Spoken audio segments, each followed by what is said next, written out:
बात करेंगे not only but also say related next concept में। और ये जो कॉन्सेप्ट है हमारा ऐसा है कि इससे रिलेटेड जो भी जिस प्रकार के क्वेश्चन आएंगे, मैंने लगभग कंप्लीट 4-5 क्वेश्चन है जो भी डाले हैं, इनसे बाहर नहीं आता है, ध्यान रखना है ना। इन्हीं पैटर्न पे क्वेश्चन आता है, जब भी आया है और आएगा भी, ठीक है। अब बात करें not only but also say related, तो आपको याद रखना है कि नॉट ओनली के बाद जो पेयर होता है नॉट ओनली का, उसका होता है बट आल्सो। आइदर के बाद नॉर ही और ही यूज करना पड़ेगा, सॉरी, और नाइदर के बाद आपको नॉर ही यूज करना होता है। अब यहाँ पर बात आती है वर्ब के यूज करने की। अब वर्ब का यूज किसके अकॉर्डिंग करते हैं, ध्यान रखना। वर्ब का यूज करते हैं नियरेस्ट सब्जेक्ट के अकॉर्डिंग। वर्ब के जो नियरेस्ट सब्जेक्ट है उसके अकॉर्डिंग हमें वर्ब का यूज करना है। वर्ब के नियरेस्ट है, वर्ब के जो सबसे नजदीक है उसके अकॉर्डिंग हमें वर्ब का यूज करना होता है। जैसे देखो, जैसे कि हम बात करेंगे, आप देखोगे नॉट ओनली द स्टूडेंट्स, क्या लिखा है, not only the students but also their instructor, ठीक है, बट आल्सो देयर इंस्ट्रक्टर, ठीक है। अब आप मुझे बताइएगा कि यहां पर जो मैं वर्ब का यूज करूंगा, मैं वर्ब का यूज यहां पे करूंगा। वर्ब का यूज मैं कर रहा हूं हैज और हैव में से। अब कहोगे कि सर यहां पर जो बट आल्सो के बाद क्या आ रहा है, देयर इंस्ट्रक्टर, ठीक है, और नॉट ओनली के बाद क्या आ रहा है, स्टूडेंट्स, मतलब ये तो प्लुरल है, तो वर्ब का यूज हमें प्लुरल करना होगा क्या, नहीं। मैंने क्या समझाया अभी, दो सब्जेक्ट्स को इनके द्वारा जोड़ा जाए तो वर्ब का यूज आपको नियरेस्ट सब्जेक्ट के अकॉर्डिंग करना होता है। अब ध्यान रखना, यहाँ पर नियरेस्ट सब्जेक्ट कौन है, ये यहाँ पर वर्ब भरोगे, यहाँ पर वर्ब भरोगे, और इसके नियरेस्ट कौन है, ये है कौन, इंस्ट्रक्टर। इसके बाद है ये तो बहुत दूर है, सबसे नजदीक कौन है वर्ब के, इंस्ट्रक्टर। और इंस्ट्रक्टर क्या है यहाँ पर फिलहाल, सिंगुलर है। और जब सिंगुलर है तो हमें वर्ब भी कैसी भरनी होगी बताओ, सिंगुलर। सिंगुलर इनमें से है, में से कौन सी है, हैज है, क्लियर।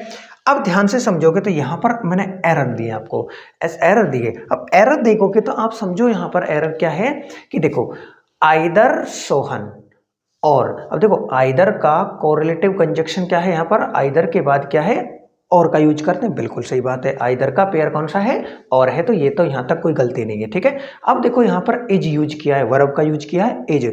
अब समझोगे तो वर्ब का जो यूज किया जाता है इस कंडीशन में, तो आपको वर्ब का यूज नियरेस्ट सब्जेक्ट के अकॉर्डिंग करना होता है। अब नियरेस्ट सब्जेक्ट इस इज के, ये यहाँ पर वर्ब यूज कर रहे हो, इसके नियरेस्ट कौन है, यहाँ पर देखो सबसे नियर, सबसे नजदीक कौन है, फ्रेंड्स। अच्छा, सोहन तो बहुत बाद में है, सोहन तो बाद में है, पता चले कि सोहन के अकॉर्डिंग आपने इज यूज किया, गलत हो जाएगा क्या। यहाँ पर आपके इज एम आर यहाँ पर वर्ब भरोगे, जो यहाँ के नजदीक कौन सा है, फ्रेंड्स है, तो फ्रेंड्स के अकॉर्डिंग हमें वर्ब यूज करनी है। अब फ्रेंड्स के अकॉर्डिंग, फ्रेंड्स क्या है, प्लुरल है, तो हमें वर्ब क्या भरनी होगी बताओ, प्लुरल। तो यहाँ पर इज तो गलत है, क्या आएगा, आर आएगा, क्या आएगा बताओ, आर। समझ में आया कि नहीं आया, चलिए अब हम बात करें इसमें एक एरर दी है, तो इसमें बताओ भाई एरर क्या है। आप देखोगे कि जो आइदर जो मैंने लिखा है, आइदर का जो यहाँ पर और है, ये पेयर होता है, आइदर का पेयर और होता है, आइदर का पेयर और होता है, बिल्कुल सही है यहाँ तक। अब यहाँ पे आओ वर्ब का यूज। वर्ब यहाँ पर जो कमांड्स दी हुई है, एस लगा हुआ है, एस लगने का मतलब है ये सिंगुलर है, एस फॉर सिंगुलर है ना, एस लगने का मतलब ये वर्ब कैसी है, सिंगुलर है। तो वर्ब का use not only but also, either और, नाइदर नॉर के अकॉर्डिंग यदि हम वर्ब का यूज करें तो नियरेस्ट सब्जेक्ट के अकॉर्डिंग करते हैं। अब नियरेस्ट सब्जेक्ट कौन है भाई, यहाँ पर वर्ब का नियरेस्ट सब्जेक्ट कौन है, कैडेट्स, सीनियर कैडेट्स। जो सीनियर कैडेट्स है मतलब प्लुरल है, तो यहाँ पर वर्ब का यूज भी क्या होना चाहिए, प्लुरल। अगर मान लीजिए इसके अकॉर्डिंग करें तो ये तो इस वर्ब से बहुत ज्यादा दूर हो गया, सबसे नजदीक कौन है आपका, सीनियर कैडेट्स, तो यहाँ पर सीनियर कैडेट्स के अकॉर्डिंग वर्ब यूज करनी पड़ेगी। अब यहाँ पर ये प्लुरल है तो वर्ब भी कैसी चाहिएगी, प्लुरल। भाई यहाँ पर इसका सब्जेक्ट प्लुरल बन रहा है, यहाँ पर वर्ब भी कैसी चाहिएगी, प्लुरल। और प्लुरल चाहिएगी तो यहाँ पर ये क्या है, एस लगते ही सिंगुलर हो जाता है, जो कि गलत हो गया। हमें क्या चाहिए, प्लुरल चाहिए। और प्लुरल कब बनता है, जब इसके क्या हटा दें हम, एस को हटा दें, तो क्या बनेगा, प्लुरल। तो अब सेंटेंस क्या होगा, एकदम करेक्ट होगा। बोलो समझ में आया कि इतना। चलिए अब हम बात करें यहाँ की। अब देखोगे तो आप समझोगे यहाँ पर कि यहाँ पर जो हेल्पिंग वर्ब या वर्ब है, ये वर्ब है, ये रही वर्ब, क्या रही, ये वर्ब रही।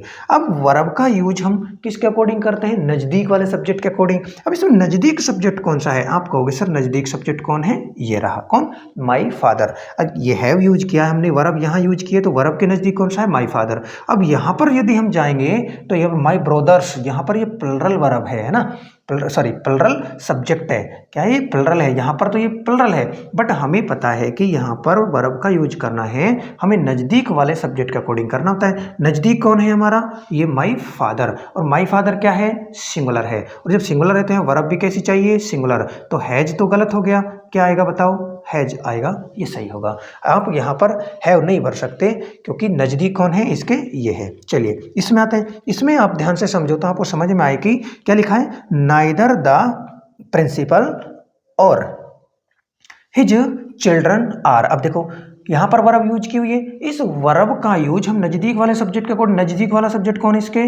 चिल्ड्रन। जब चिल्ड्रन है तो चिल्ड्रन के अकॉर्डिंग करेंगे, तो चिल्ड्रन के अकॉर्डिंग करेंगे, चिल्ड्रन इज प्लरल, तो वर्ब भी क्या यूज करिए? प्लरल। तो मतलब ये तो यहाँ तक तो सही है, लेकिन आप ध्यान से समझो तो आपने देखा कि नाइदर का जो पेयर होता है, क्या इधर ध्यान दो, नाइदर का जो पेयर होता है वो क्या होता है? नॉर होता है। बट यहाँ पर नाइदर का जो पेयर क्या दे रखा है? बोलो, और, जो कि गलत है। क्या होना चाहिए इसका पेयर? बताओ, नॉर होना चाहिए। ठीक है, ये आपके इससे रिलेटेड कुछ कंसेप्ट जो आपके सब्जेक्ट वर्ब एग्रीमेंट में पूछे जाते हैं, मैंने सब तरीके से बताने की कोशिश की है। कोशिश करें आप इसको नोटबुक में अपने में अच्छे से लिखें। ठीक है, नेक्स्ट कॉन्सेप्ट की ओर हम करते हैं नेक्स्ट चर्चा। ठीक है, ये कुछ कॉन्सेप्ट्स हैं, इनको आपको ध्यान से समझना है। A number of, a great number of, a large number of, a variety of के बाद नाउन प्लरल, वर्ब भी प्लरल आएगी। ठीक है, बट यहां पर ध्यान से समझोगे तो the great number of, the number of, the large number of, the variety, मतलब द लगने से क्या हो जाएगा? ये यहाँ पर नाउन तो प्लरल आएगी, लेकिन वर्ब कैसी आ जाएगी बताओ? सिंगुलर वर्ब आ जाएगी। तो दोनों में डिफरेंस आपको समझना है। ठीक है, तो देखना है कुछ एग्जांपल के थ्रू आप समझो। तो आप यहाँ देखो क्या लिखा हुआ है बताओ? यहाँ लिखा हुआ है क्या? The number of politicians. अब देखो द नंबर के बाद नाउन क्या है? प्लरल है। देखो वैसे नाउन इन दोनों के बाद ही देखो क्या है? प्लरल। इन दोनों के बाद ये नाउन क्या है? प्लरल है। बट वर्ब का फर्क है, अगर नाउन यहाँ पर प्लरल है तो अगर यहाँ ए लगा हुआ है तो ये क्या है? प्लरल होगा। ठीक है, तो देखो आप देखो कि पॉलिटिशियन तो द लगा हुआ है, मतलब वर्ब क्या है? सिंगुलर आएगी, तो यहाँ से कौन सी आएगी? है जाएगी। इसमें ध्यान दोगे तो क्या आएगा बताओ? ए large number of railway accidents. अब एक्सीडेंट्स प्लरल है क्योंकि ए लार्ज नंबर ऑफ के बाद भी नाउन प्लरल आती है, और द लार्ज नंबर ऑफ के बाद भी नाउन प्लरल आती है, तो यहाँ पर प्लरल है। बट एक लार्ज नंबर ऑफ के बाद जो वर्ब आएगी वो कैसी आएगी? प्लरल आएगी। तो प्लरल वर्ब कौन सी इसमें बोलो? प्लरल वर्ब बोलो क्या? हैव। इसमें ध्यान से समझो तो देखो इसमें दा लगा हुआ है, दा लगा हुआ है तो वर्ब तो कैसी हो जाएगी? सिंगुलर। जब सिंगुलर आएगी तो इसमें से कौन सी वर्ब है बताओ?